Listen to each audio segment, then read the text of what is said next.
Welcome to the Sewing Whisperer. In this quick and beginner-friendly video, you'll learn how to sew the two most essential seams, the open seam and the closed seam.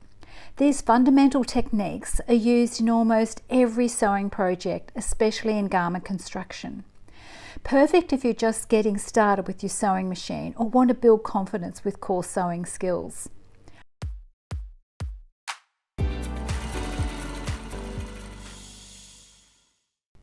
Hi and welcome. If you're just starting your sewing journey, you're in the right place. I've spent over 30 years in the fashion industry teaching people to sew, and every one of them has been able to sew with confidence. In this new series, I'll walk you through the essential seams you need to know step by step.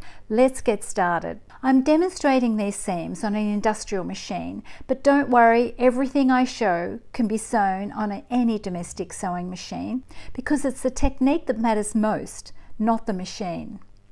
Let's start with the closed seam. You would use this seam the most in garment making, from side seams, shoulder seams of tops, skirts and trousers, and many more instances.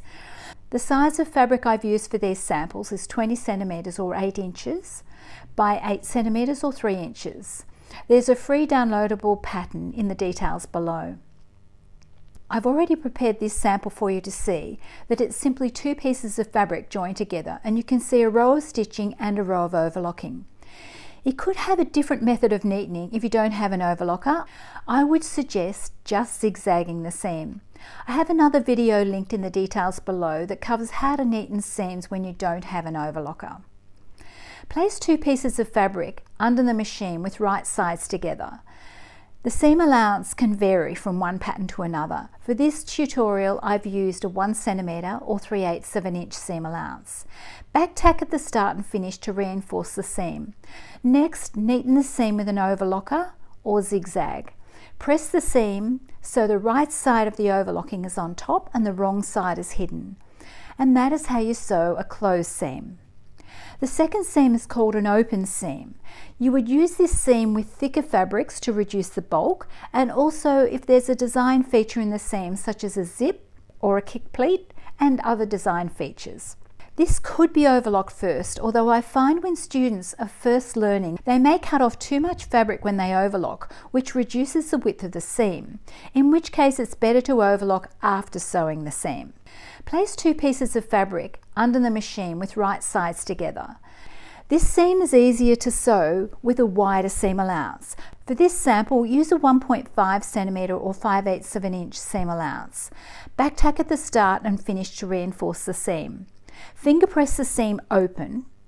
Overlock or zigzag the edge of the seams to neaten them. Place one side under the machine and overlock, then repeat for the other side.